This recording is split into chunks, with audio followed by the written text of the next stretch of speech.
Minister, you will know that the worst affected sector of our country and our economy after Brexit are the fishing communities. The losses have been devastating.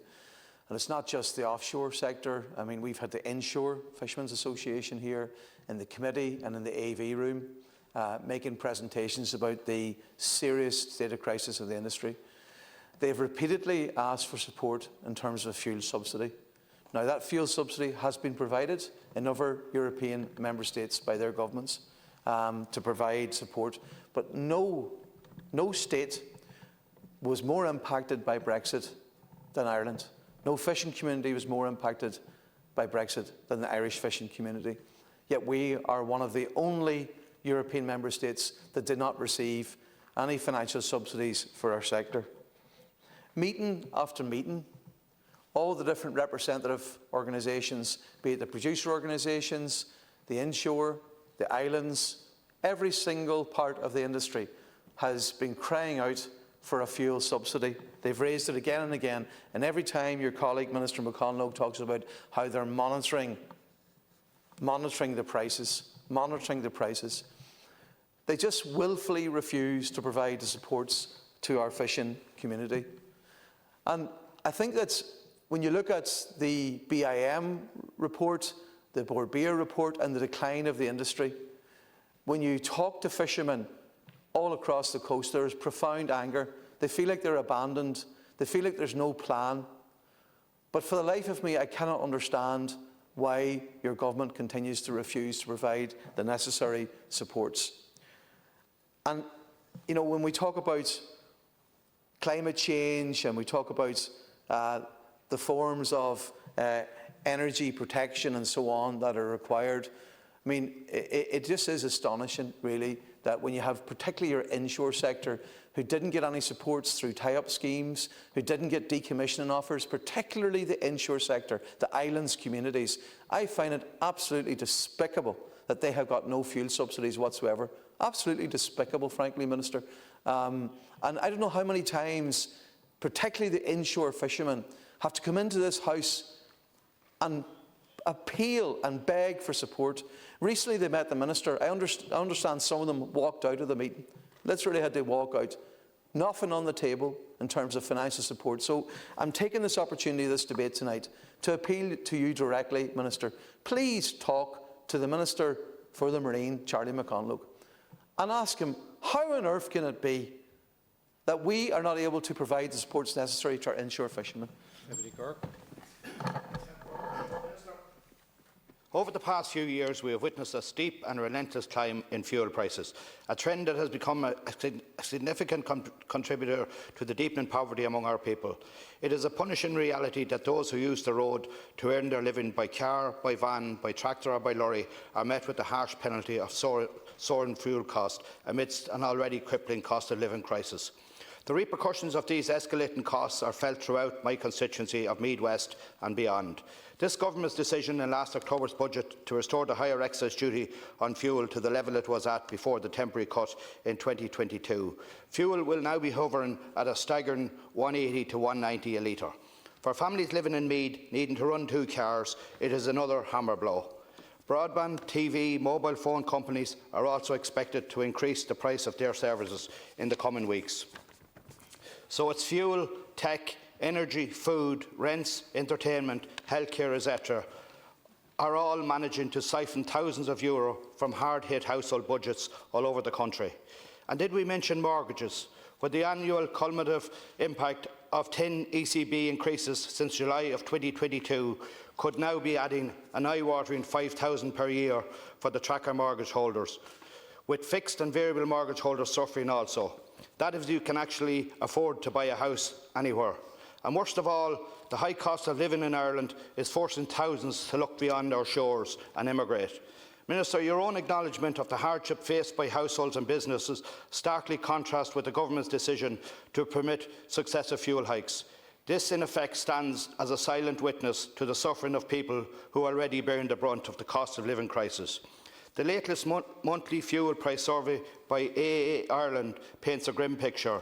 A surge in petrol and diesel prices, marking the highest figures of 2024, with increases of 13 cents for petrol and 9 cents for diesel since January alone. Over 3 years, fuel prices have inflated by more than 30%. The price of fuel, housing, rent, groceries and so on has soared under this government, leaving many to rely on the help of charitable organisations for food hampers and vouchers. And yet the necessity to fuel their vehicles is another financial burden, as the daily routines of transporting children to schools, colleges and the various other commitments must be done. The government has failed to uphold the interest of the people we all pledge to represent. Thank you. Thank you, Deputy. Thank you very much, the opportunity to set out the government response to the Sinn Féin private member's motion, and in that regard I move the government counter motion. The government is acutely aware of the impacts of energy price inflation and the broader cost of living crisis on households and businesses across Ireland, and has acted decisively to lessen the financial impacts across the economy and our society as a whole. The drivers of inflation are global in nature, and accordingly it is not possible for any one government to fully absorb these costs. Therefore, government policy has focused on temporary and targeted measures aimed at the most vulnerable. The policy response has also been designed to avoid generating second-round effects that could lead to an inflationary spiral. It is important to set out the context of the wider inflation situation at the moment. Consumer price inflation has been a challenging headwind in recent years, averaging over 8% in 2022 and over 5% last year. Since then, wholesale energy prices have declined substantially, and the process of disinflation is now thankfully well advanced, with both energy and non-energy inflation declining significantly over recent months. Inflation, as measured by the flash estimate of HICP, the harmonised EU-wide measure, in April, stands at 1.6%, which is the lowest since June of 2021 and almost 5% down on April last year. Energy prices were down over 6% year-on-year in April and have fallen by 15% since the peak in November 2022. Therefore, while I acknowledge we have been through a very difficult time inflation-wise, the figures that I've outlined there show an improving headline position. In relation to the final retail price of fuel, it is important to note that this is determined by a number of factors, including the cost of production, distribution, global market factors, international exchange rates, taxation, wholesale market contracts, as well as individual retail pricing policies. The current position is that the price of a barrel of oil has increased in recent weeks for an average of approximately $88 so far this month, compared to $84 in March, $81 in February and $79 in January. These values are still well below the highs of more than $110 a barrel experienced for much of 2022. Looking forward, future markets, upon which the price at the pump depends, expect oil prices to decline slowly but steadily over the forecast horizon.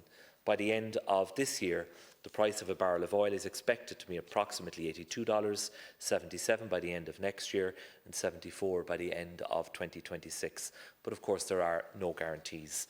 However, as has been clear from recent volatility, there is a lot of uncertainty associated with the future path of energy prices, and there is a possibility for future prices to diverge significantly from what is expected or anticipated in the markets at present.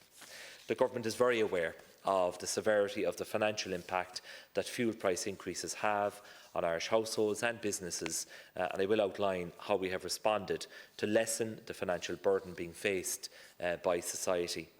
It is clear, however, that many of the factors influencing the current price of fuels are out of the government's control, in particular the market volatility. Let me now turn to the government's response to the increase in energy prices over the last couple of years. Notwithstanding the restrictions of the Energy Tax Directive and the need to manage the public finances carefully, the government has acted decisively on the energy crisis. We've recognised the impacts of fuel price increases, and while these trends have been primarily driven by global factors, the government made the decision to alleviate some of these impacts through the domestic taxation of fuel. In particular, as colleagues have acknowledged, in March 2022, the Government provided for temporary reductions in the rate of non-carbon excise applying to diesel, petrol and marked gas oil (MGO). Following extensions and amendments, cumulatively these reductions amounted to 21, 16 and 5.4 cents per litre for petrol, diesel and MGO respectively. These temporary reductions were initially due to end on the 31st of August 2022, but following a review and monitoring of fuel prices, they were extended until February of 23, with a phased restoration beginning in June 23, followed by a second restoration in September of last year. A final restoration of excise rates was due to take place at the end of October last year, but in the budget I provided for a further extension until the 31st of March this year, with a phased restoration occurring in 2 stages on 1 April and 1 August 2024. The first stage of this final restoration came into effect at the beginning of this month, and inclusive of VAT, the excise on petrol, auto diesel and MGO increased by 4.3 and 1.7 cent per litre respectively. The amounts due as part of the final restoration scheduled for 1 August 2024 are of the same order. The excise reductions to date are designed to strike the balance between passing a significant benefit to consumers while managing the tax base and respecting the minimum rates allowable under the Energy Tax Directive. They are estimated to have cost over €1.2 billion in terms of revenue foregone to the Exchequer from their implementation in March 2022 to date. I'd like the House to note that, as I outlined, our plan to restore excise duty on Budget Day, the stated position of Sinn Féin, the main opposition party, according to their pre-budget submission, was to have full restoration in April 2024. That proposal would have cost motorists an extra 8 cents and 6 cents per litre on the price of petrol and diesel this month. Perhaps unsurprisingly, yet again, they have changed their position. The cost this year of the measures proposed in the Sinn Féin motion put before the House today is approximately €165 million, which is not provided for in any of their pre-budget arithmetic. The Government has made substantial fiscal supports available to assist with the cost of living challenges, amounting thus far to some €12 billion. Budget 2024 provided for €2.7 billion in once-off cost of living measures, net of windfall gains from the energy sector, which included extending the 9% VAT rate for gas and electricity to the end of October this year, extending the reduced rate of excise levied on fuel, 3 €150 electricity credits, and over €1 billion in social welfare and other expenditure measures. The Government recognises that there continues to be upward pressure on fuel prices due to a variety of issues. However, we do not believe it is appropriate to respond to this situation by accepting the motion before the House today. It is our view that Budget 2025 is the appropriate place to set out taxation and expenditure decisions in response to the cost of living pressures faced by many across the country. In addition, both I and my department will continue to monitor fuel prices over the next number of months, as I've said publicly on a number of occasions, with a view to evaluating the position prior to the 1st of August excise restoration that is planned. And that examination will include consideration of the cross-border issues that colleagues across the House have raised again today. Deputies will be aware that the programme for government committed to increasing the amount of discharge per tonne of CO2 emissions from fuels to €100 by 2030. The government followed through on this commitment by introducing legislation in the Finance Act of 2020 to provide for a 10-year trajectory for carbon tax increases to reach this target level. This measure is the key pillar underpinning our climate action plan to halve emissions by 2030 and reach net zero no later than 2050. A further key element of the Government's carbon tax policy is the effective hypothecation of revenues raised from these rate increases to fund important just transition measures. And it is important to note that a significant proportion of carbon tax revenues allocated for expenditure on targeted welfare measures and energy efficiency measures, which not only support the most vulnerable households, but also in the long term will mitigate fuel price impacts by reducing our dependence on fossil fuels. In the long run, the best way to protect Ireland from the impact of international fossil fuel price changes is to reduce our dependence on them. And we will achieve this through progressive decarbonisation of our society, through the steps that will be taken to meet the government's commitment to reach net zero greenhouse gas emissions by 2050. For context, it must be noted that the annual increase in the carbon tax rates have a relatively small impact on energy prices. The budget 2024 change in carbon tax, which came into effect in October last year for auto fuels, added approximately 2 cents per litre in tax to petrol and diesel. The increase in rates for home heating fuels, such as kerosene, gas and solid fuels, does not take effect until 1 May on an annual basis, and this is to mitigate against impacts during the winter heating season. The May 2024 increase will add approximately €21.56 to a 1,000 litre fill of kerosene and 20 cents to a 12.5 kg bale of briquettes. It's clear that carbon taxation is not the main cause of current energy price inflation. To conclude, Ceann Comhairle, the Government is very conscious of the negative impact that energy price increases are having on households around the country. Everybody in the House is aware of the primary reason for these, and I've given a commitment here in the House today and previously that the Government will consider and evaluate in a careful and deliberate manner the carbon tax environment the environment in terms of excise restoration, the final phase of that, which is due on the 1st of August. And I will take into account where we are in the weeks leading up to that, and will report to the House at that point in time. Thank you, Minister McGrath.